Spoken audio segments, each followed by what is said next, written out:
Awesome, ma'am. Well, thank you, Aaliyah, for joining us today and giving us a talk on Inventory 101. I'm really looking forward to it. I know it's important to all of us. It's especially in my role overseeing supply chain and, particular importance. I can't wait to see what you're presenting. So thank you.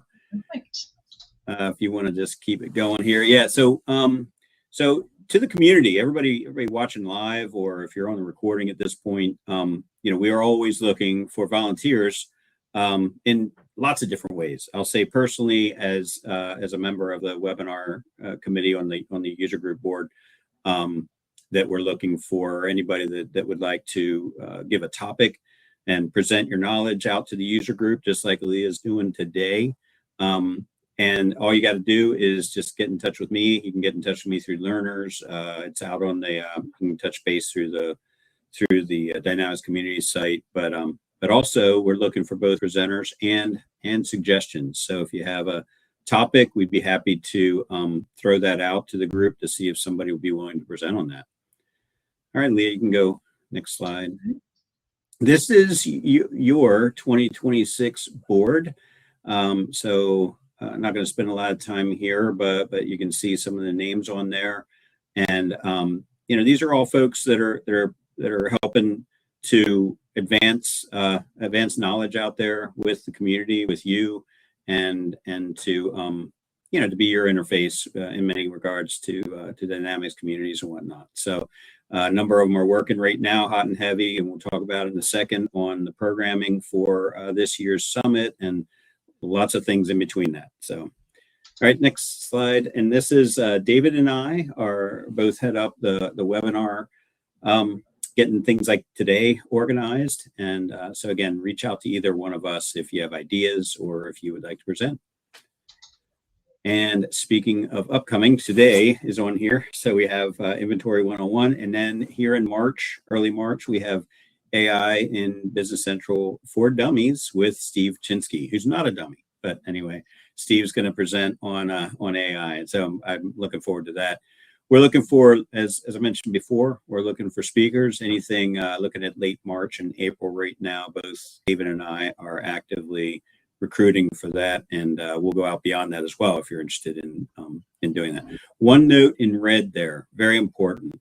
So I imagine if you're watching this live, I guess you are signed up for Learners, but for sure, if you haven't chose a region to be in, you won't get notified. So I imagine everybody here probably is in a region, or you probably weren't notified. But bottom line is, we're trying to make sure anybody watching this online or recording or anything else, sign up for Learners and make sure you choose a region so that you get notified whenever there's an event coming up.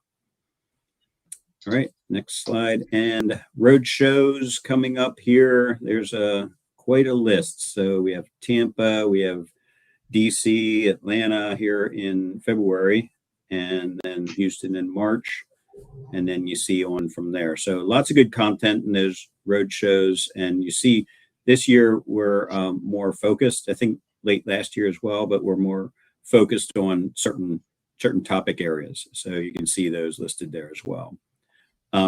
Coming up also are our user group meetings. So make sure you attend those. Hopefully you see those online as well.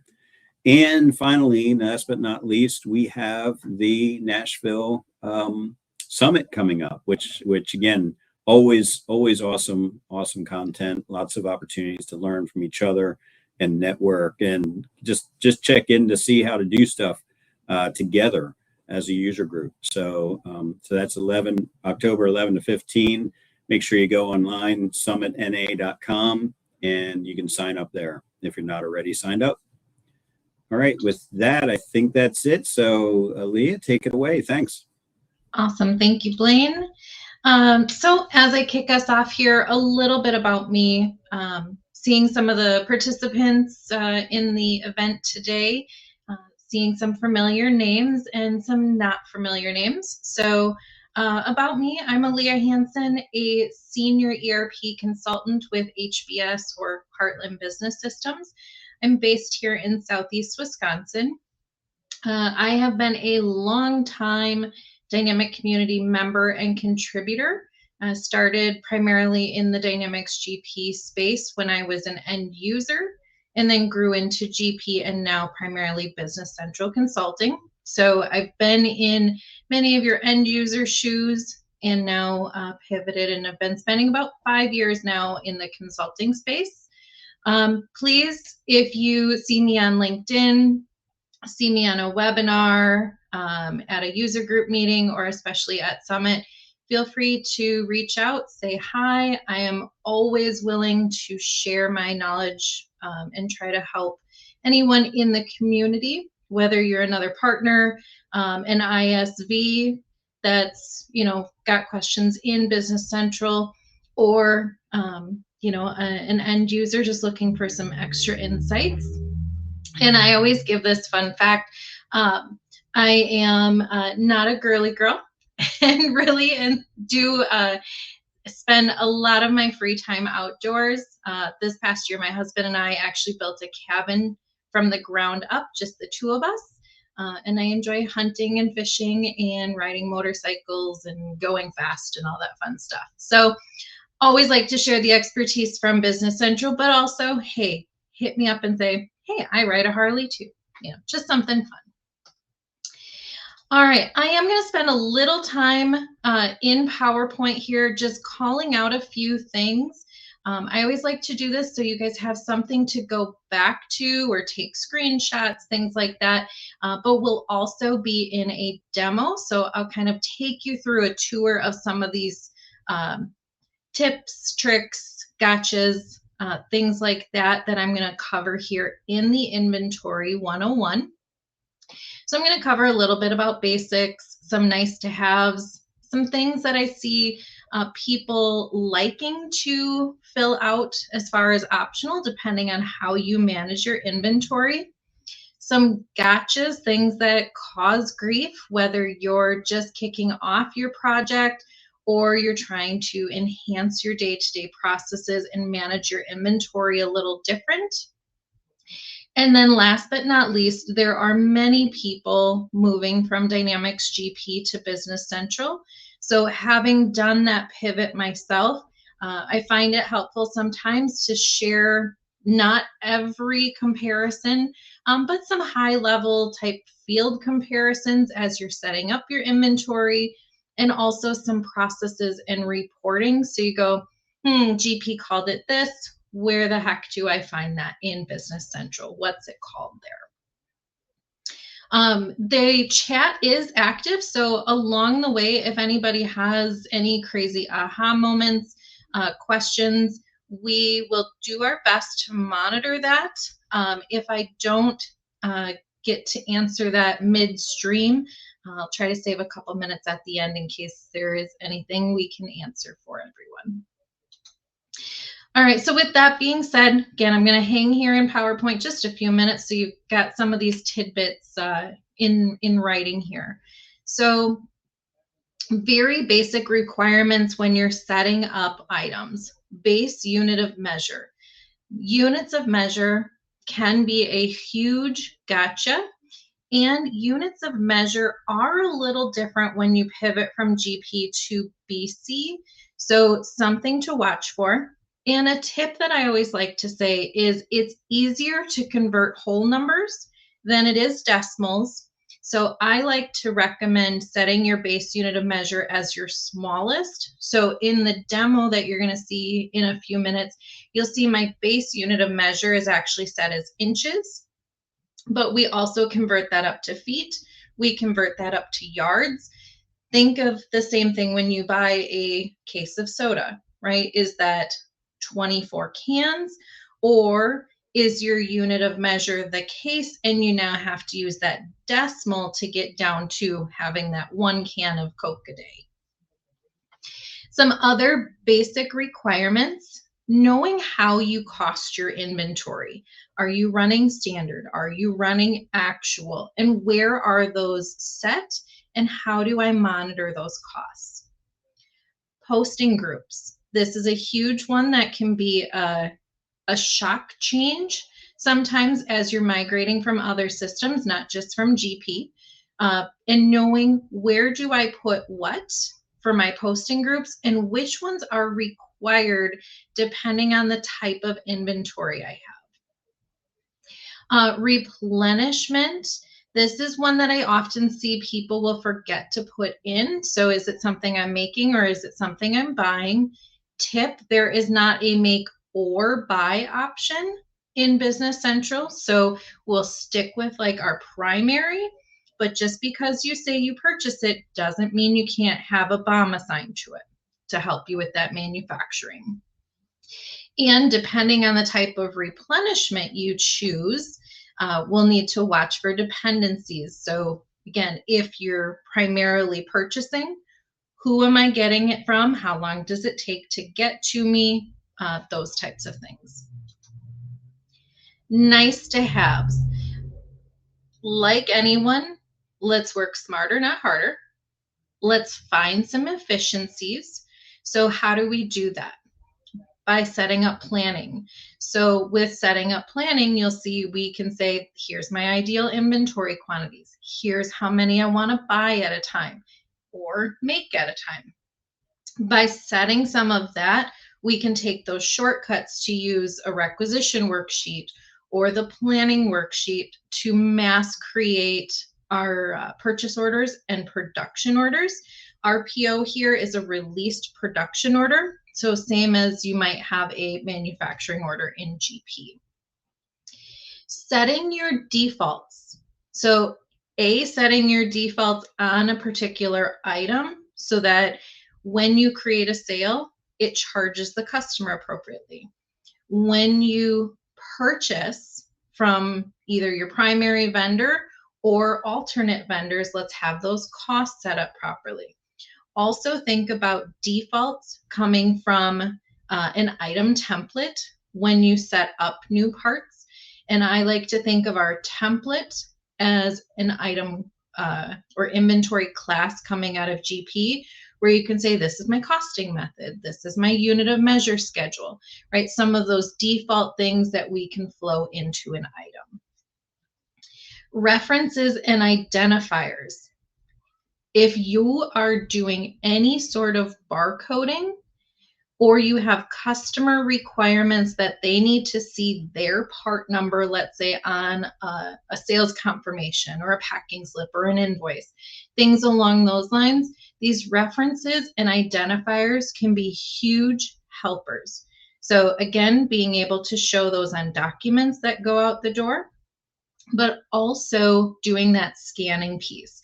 So as an example, I was actually at a client last week and we were kicking off their warehouse testing for their go live. And they said, well, gosh, my vendor, when they send me these parts, has a really nice sticker already on the box and I don't repackage these. So as part of their implementation, we're capturing all of those numbers, whether that's a UPC, a vendor part number, even a serial number, different things that are on those pre-existing labels. And we're storing and translating those in Business Central so that they can just scan stuff when it comes in the door or goes out. They don't have to relabel and things like that. The last nice to have here, the scrap and lot sizes, that is more dependent for manufacturing. But if you always have a standard scrap, or if you always batch parts together and that's how you want to plan and cost them, having those scrap and lot options can be very handy when it comes to running your production. Moving right along, optionals. And I say in most cases, right? Depending on how you use your inventory, how you manage it, how you might swap things out, how it moves around, things like that. These can be some of those nice optionals. So variants. If you came from a world like I did, where we offered 16 different colors of the same part, you don't have to have 16 different part numbers listed. You could have one part number and list those 16 colors as a variant. One kind of got you with that is, do you ever sell that part without picking the color? That can be a got you when you're processing an order, because then the system gets confused. So consider if you're doing a variant that 99% of the time, I'll say people will set that the variant is a requirement. That way, in that example, whenever I sell part A, I have to pick a color. Then keeps your inventory squared away, and maybe you charge more for a particular color. Attributes. I will show you this in the demo because there is a really cool feature where Copilot plays along here. So attributes, think about particular technical specs, colors, dimensions, things along those lines. And then you can capture those and actually create really nice marketing text. So especially if you're syncing Business Central with your website, whether that's Shopify or another platform, instead of reinventing the wheel, think about connecting those attributes and that marketing text out to your website. Question in the chat, variants be a way to handle selling shoes at a different size? Absolutely. So just think about when you're doing a shoe, and I'm going to just think manufacturing for a second. Maybe a color is a material swap, but selling shoes at different sizes, if they're a made one, that is going to require different amounts of raw material to make the shoe.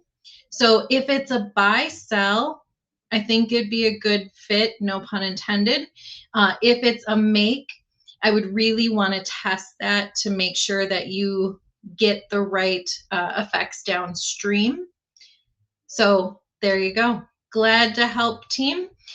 So yeah, buy and sell, absolutely great way to handle that example of different sizes, different colors.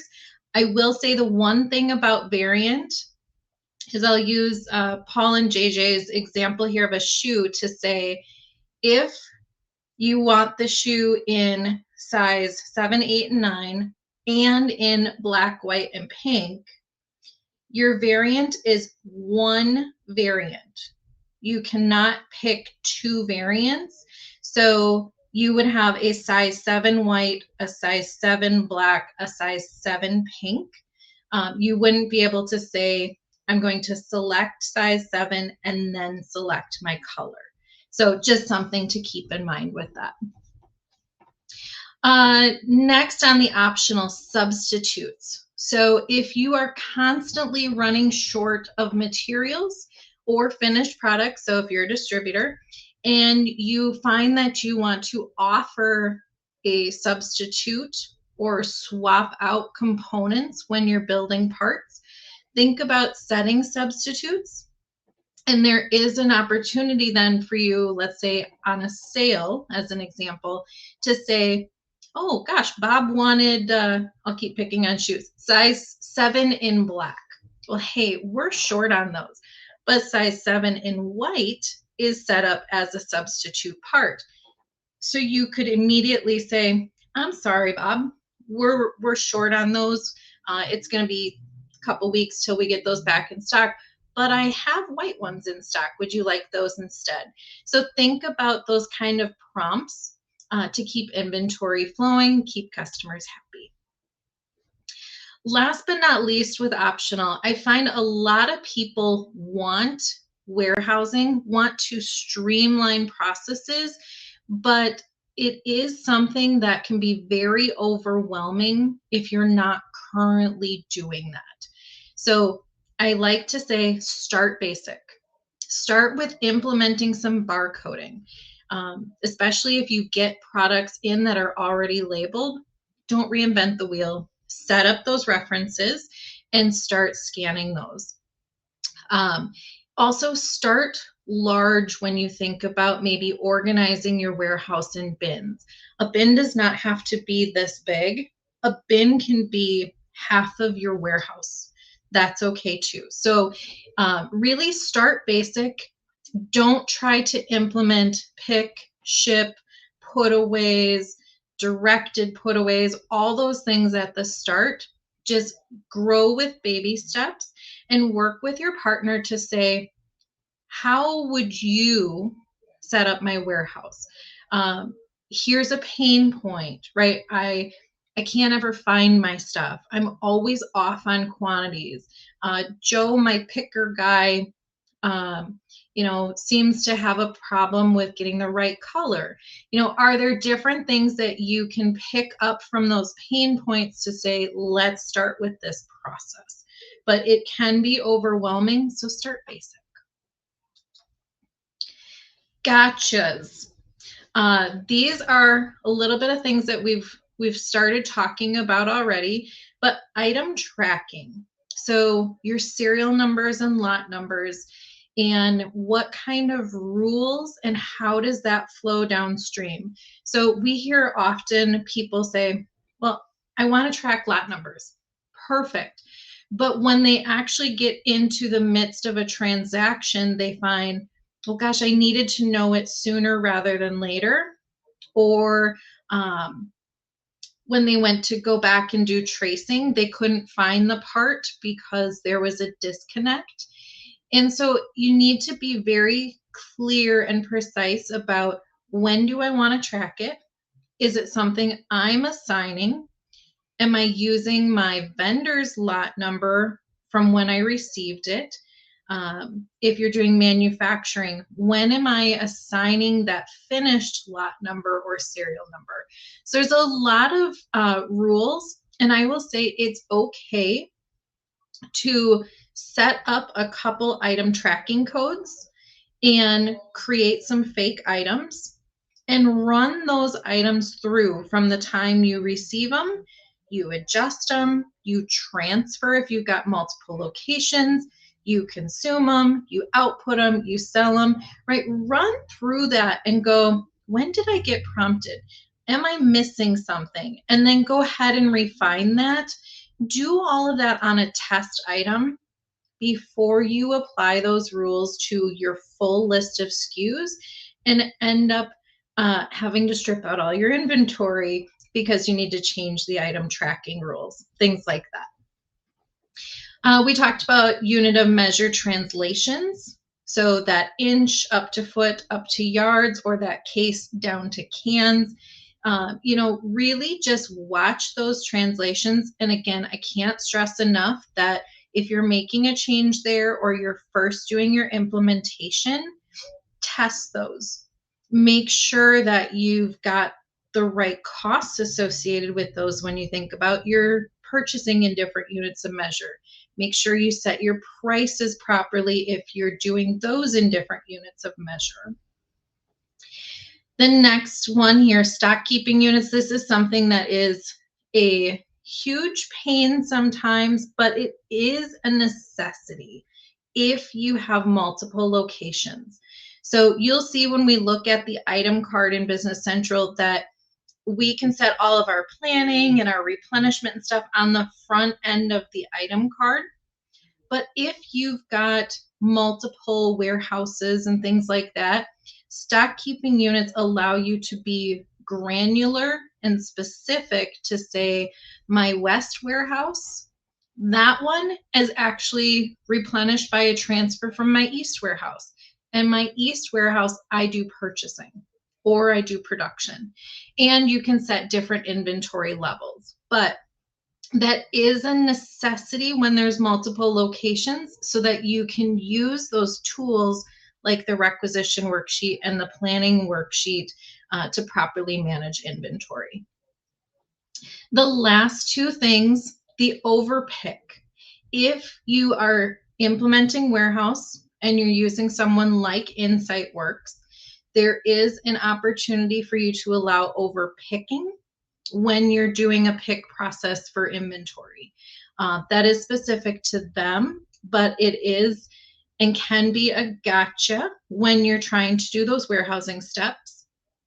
And then also the over receive, that is a standard BC option. So I was picking on Joe and Bob, our warehouse guys earlier, but think about if a vendor, if you order 1,000 pieces and they constantly send you 1,005, and then they send you 1,100, do you want to allow your receiving team and the system to bring in your 1,100 pieces? Or is that a red flag and you say, time out, I don't want to over receive by that much. I need to ask somebody, I need to raise my hand and say, don't receive it in. What are we going to do about this? Can replenishments, we have a question in the chat, can replenishments of SKUs change, such as West needs inventory and East is manufacturing but doesn't keep stock? Mitch, you can set some of that. So that would also require a lot of transfer setup. Transfer setup is easy. But yes, in a short answer, you can do that. I'd work with your partner to really kind of outline that process and say, East is going to manufacture.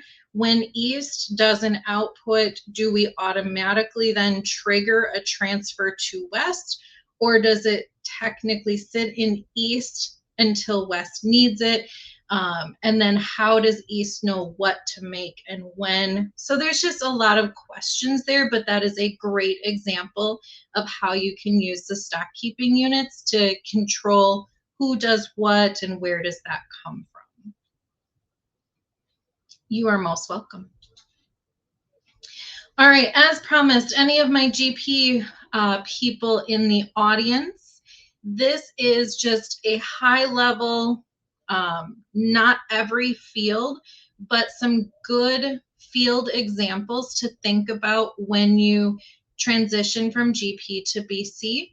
So I mentioned classes. I like to think about those as templates. We talked a little bit about setting up your proper costing, which was your valuation methods, setting your proper costs. Talked about, my lines got out of sync.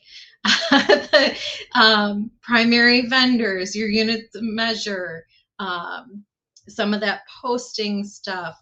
I'll be sure before I upload this, Blaine, I'll fix some of my arrows there. We got out of sync. But just some things to think about when you're looking at where does this field translate into Business Central. So just some things that I like to call out as you think about comparing setups.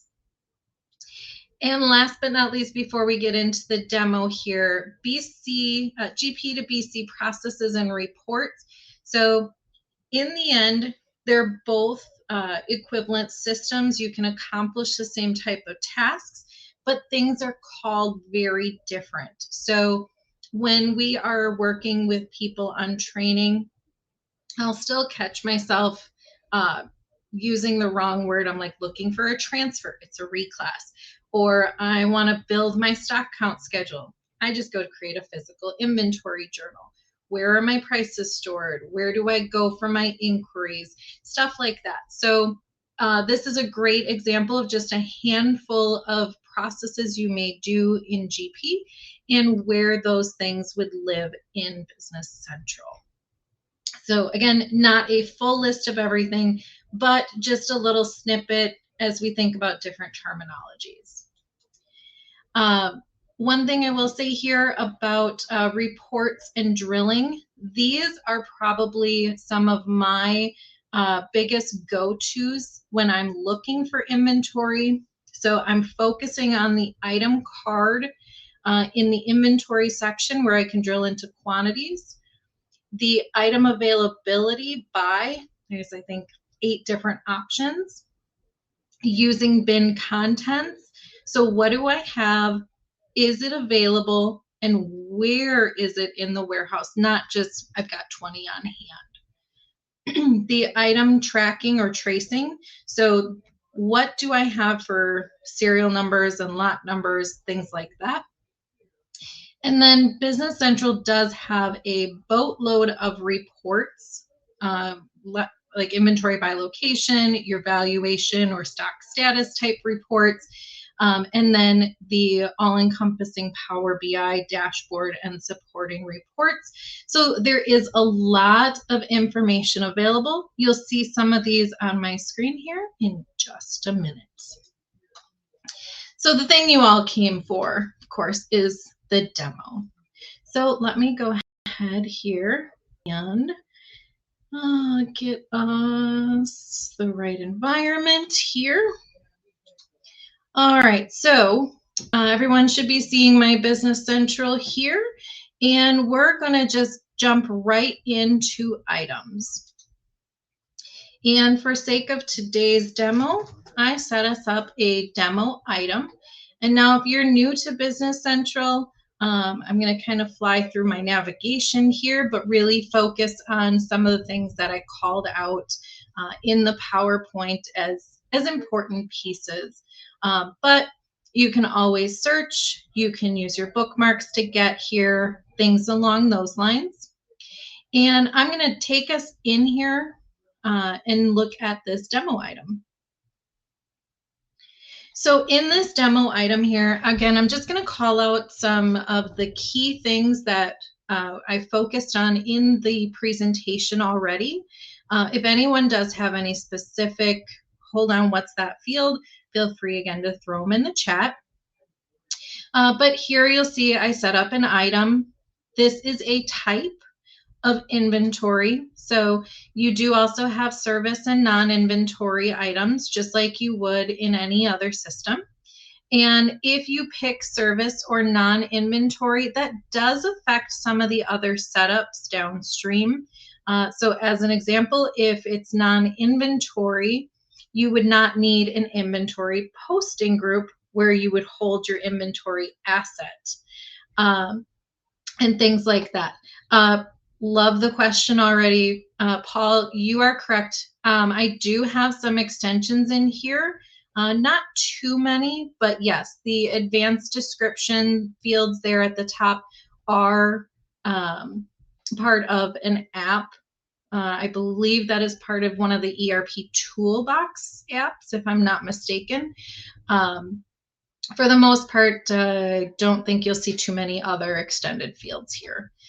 If advanced descriptions are something that are important to you, though, one thing I did not call out is you have the opportunity for extended text. So extended text will also give you extra, I'll call them descriptions, things like that, that you can flow onto sales documents, purchase documents, and things like that.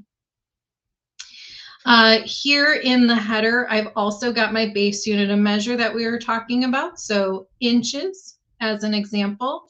And if I take us up here to related and go to my items, you can see here I've got the units of measure. So just an example, right? My base unit of measure is my smallest in inches, and then I've converted that up to feet and yards. So there are 12 inches in a foot, 36 inches in a yard, assuming I do my math right.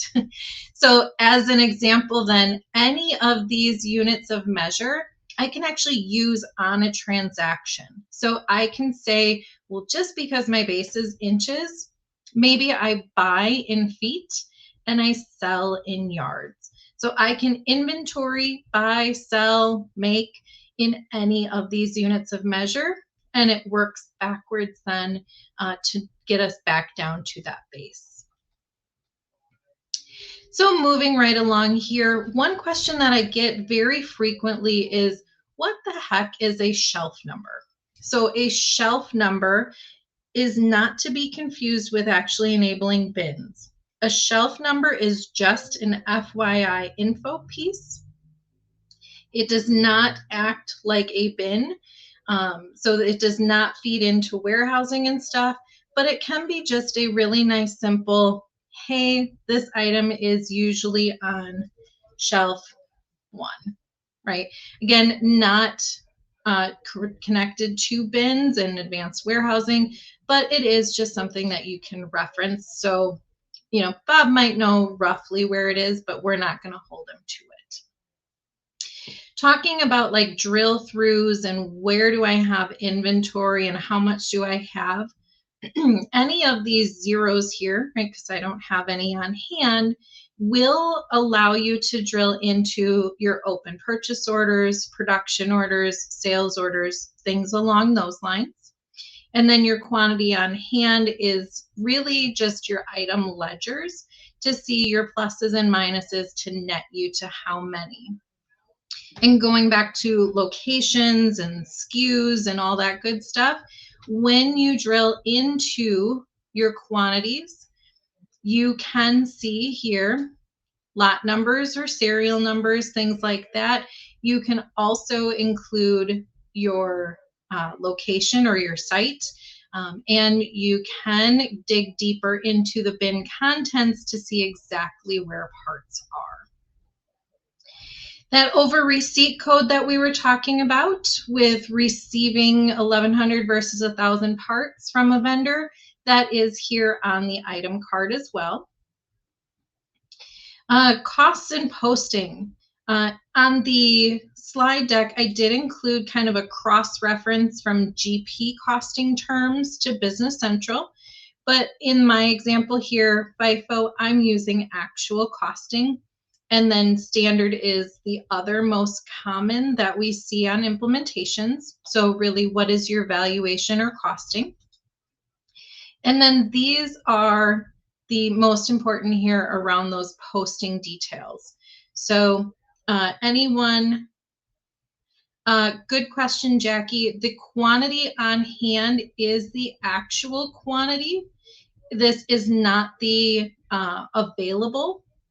So I can just pivot there for a second here. So I mentioned on the item tab, there's an item availability by, and this is where those 7, I was close on my quantity, different availability pages live.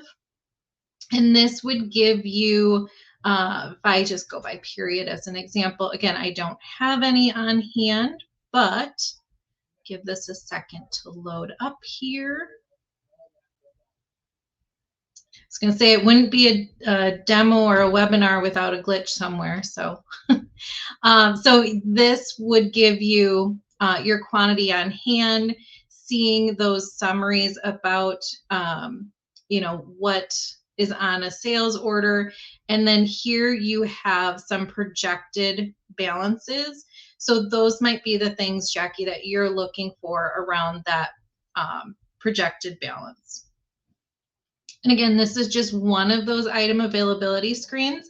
There's 6 others there, and there's a lot of reports that give you that information, but that's a nice little go-to there.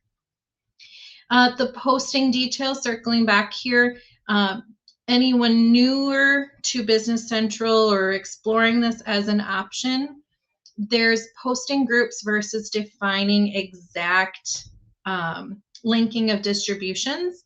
So I translate these general product and inventory posting groups on an item card to the little account distribution buttons on the bottom of your item card if you're on GP, or just distributions overall in any other system. But your general product is going to correspond with who, so your vendor, your customer, or just your internal manufacturing, to drive your sales and COGS type distributions. And then your inventory posting group, only if it's an inventory item, will control what is your inventory asset. And then this tax group code is smushed in between those posting groups. And this is going to drive, is this taxable or not? And whether you use Business Central sales tax setups or you're using a solution like Avalara, this tax group marries with, is my customer taxable, as an example, to is this product taxable, so that we net charging the appropriate sales tax. Just as an example, but really that's where this kind of stuff is coming from. So this is part of your tax schedule setup if you're coming off of GP. This unit cost here does build up based on our buying. This is not to be confused with setting a cost from your vendor. So we'll circle back to that in just a second. So this $5, unless we have already been purchasing this, does not flow onto a PO. The way we get a $5 cost to flow onto a PO is either if we've bought it before from that vendor or if we set a purchase price, which again, we'll circle back to in just a minute. I should call out one other app that I do have in here in case anyone is noticing. There's some commission details in here. Business Central, if you're doing commission calculations, does allow you to track a salesperson on an order. It does not allow you to generate actual commission payments and such. That does require an app, and there are a few good ones out in the marketplace in AppSource that we have used with many clients. So if you're seeing any of this commission stuff, that is a third party. Unit price here, this is our sell kind of list price. And just a quick call out back to our units of measure. We are typically selling in inches. It doesn't mean you can't sell in feet and yards. That's when we convert. But just kind of calling some of those things out. I'm going to keep us moving right along here. The replenishment. So this replenishment system is something that I see people kind of skip over when they're setting up their inventory. It is very important though, so that you can use the planning tools and keep your inventory squared away. So in my example here, this is just something we purchase, and this is our primary vendor. Again, just because this might be our primary vendor doesn't mean we can't buy it from someone else. And this is not driving our purchase prices. We control those purchase prices in a different window. But sometimes it's nice to just know who's my primary.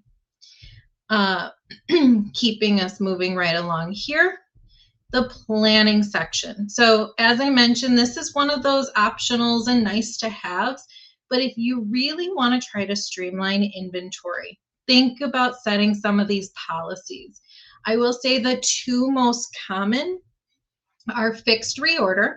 So I want to keep kind of an ideal order quantity to keep good inventory on hand.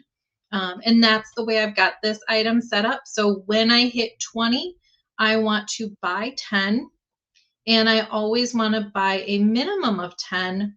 But you know what? If I've got more demand than that, I can buy more, but I want to buy in multiples of 5. Maybe that's the pack quantity from my primary vendor. So fixed reorder, I will say, is probably the most common one that I see implemented. The next is order. So if you are a special order, make to order kind of environment where you're holding very minimum inventory on the shelves, order is great. So to me, that kind of translates to a one-to-one. I'm either going to buy or make it and ship it right out the door. There are 2 other policies standard, but again, those are just the 2 that I see most frequently with our implementations. And the last thing I'm going to cover here on just the item card itself is around the item tracking. So I mentioned that it's important to know where do you want to track lot or serial or package level tracking. And so as an example, if we look at the lot tracking setup, I'm going to smush serial numbers down here. So you can define tracing on the front end for inbound. You can define tracing outbound. So when you sell it, you can also do it on both sides. Some important things to think about though is I have seen where people will get discrepancies in their lot and serial numbers later down the road if they do not have this specific tracking turned on. And what I mean by that is, I'll give you an example. A cheese manufacturer was making delicious cheese, and they need to lot track that, right? There are best by dates and manufacture dates and things along those lines, and they attach a lot number.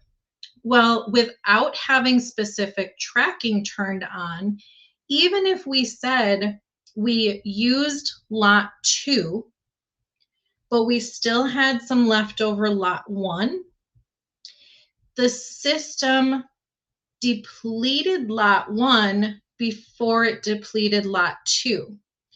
So by saying specific tracking, the system truly took whatever we told it with that lot information.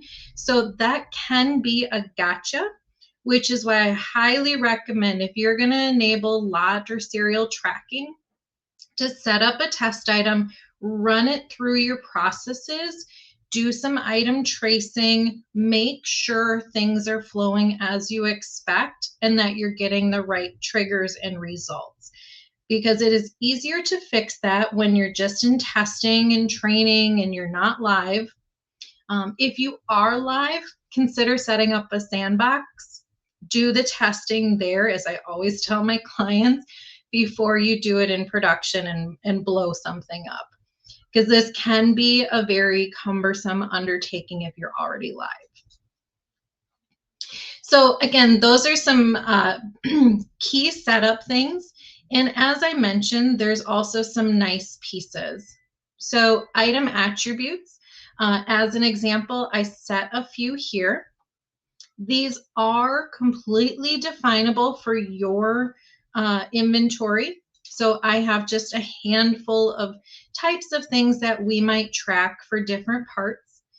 The values, you can make them enter or can be a lookup. So when I enter a dimension, I want to type it in. If it's a yes, no, great. Or if it's a predefined list of colors or other options, right, you can also list those. Then I mentioned Copilot. So as an example, we can create marketing text. So in here, based on those attributes that I defined here, this made me some marketing text. You can also use Copilot to set a tone, to set a format, to do some emphasis. So maybe we want this a little more creative, right? I can say generate, and this is just one example of using Copilot. And red E or not, this item is here to steal the show. How cool is that? So you can say love it and keep it. You can regen, you can cancel. You've got lots of opportunities there. So again, that's something that you can utilize then instead of reinventing the wheel. A couple other things. We talked about the availability, right? There's various options here of, how can you do this type of data based on, am I looking per location? Do I have variants enabled? Is this something that is used in bombs or something that I make, right? Those, I always encourage people to just run those reports. Question from the audience. If BC has this feature, should we really be considering investing in a PIM or product information management system? I will say it depends. Business Central, while it has Copilot for, making you marketing text, you have the opportunity to use attributes and stuff. I say it depends because is it best suited to live in your ERP with your inventory, or is it best suited to live outside the ERP with marketing? And how many images do you have? So one thing I didn't mention is, where would you want all of your images, your data sheets, your marketing files, stuff like that to live? Because Business Central is limited here to one thumbnail image, and then the opportunity to link or download and attach other files. So I say kind of define what you're looking for and work with your partner to say, let's take an example of everything I need for this item that I would put in a PIM, load it in here, understand how much of a lift that is, and how it integrates with your website or external sources before I say, yeah, just use BC instead of a PIM, because it can really vary depending on what you're up to. So great question. I love it. Okay, a couple other quick things here. So we talked about units of measure. References, I'll just show you a little sneak peek into this. So as an example, you can store a customer's reference number, a vendor's reference number. You can also just store a generic barcode value. So any of these things then can be scanned when you're doing your shipping and receiving and such. You can also include any of these reference numbers when you're creating a transaction. So if a customer, as an example, sends you an order with their part number, you can key this into the reference number field on the sale, and it will actually then plunk your part number in. So you'll have both fields visible, and you can choose to display one or both of them on your sales documents. So we find that this is a very common ask of people saying, my customer requires their part number on their invoice, and they don't give me my part number, they only give me theirs. This is the best place to store that. The last thing I'll call out here is in the warehousing section. So we talked about should we enable bins and should we use stock keeping units. So bin contents here, this is a great way.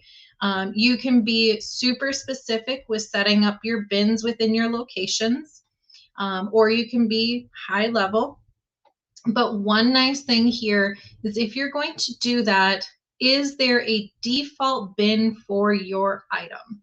So is this where it usually lives out in the warehouse? And if you do this, you have the opportunity in your warehouse and inventory setup to say, hey, when I receive this in from my vendor, I want it to go here. If I'm going to pick it as a component for a production order, is this where my inventory is? There's a lot of different things that you can control with that. And last but not least, pivoting back to stock keeping units. So you saw my demo item. It's set up as something that I'm purchasing. I've got a primary vendor defined. But you know what?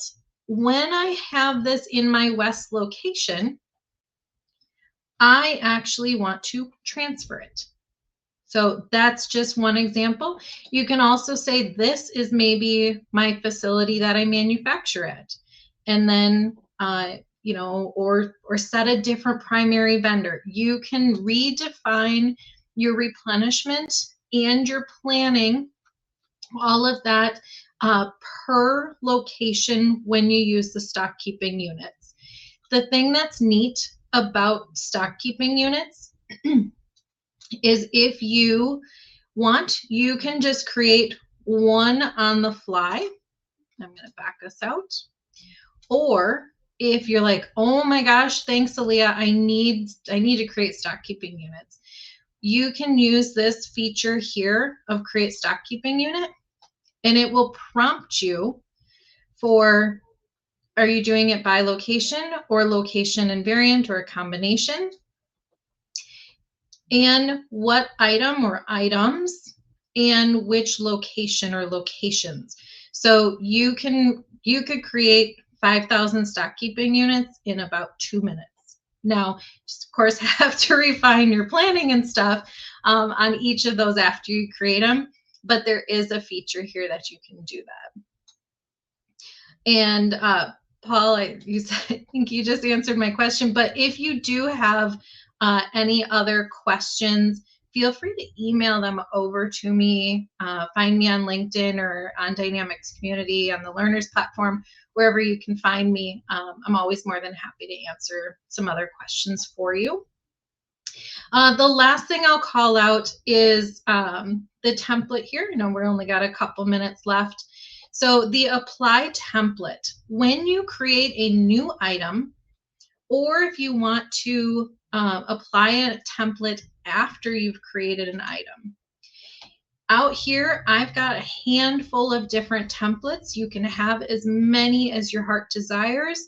So is this something we're buying and reselling? Is this something we're making? Is this a service item, right? The list is endless. And then in these item templates lives, let me pivot off of that screen for a second. Item templates. In here is where we can define that kind of base data. So what is my base unit of measure? Is there a shelf number? Not to be confused with a bin. What's my costing method? What are my posting groups? So again, circling us back, think of that as kind of setting a class in GP and being able to then roll down those standard fields when you're creating a part. You can also copy a part. So if anyone in GP was ever using the copy functions, that is still an existing task here.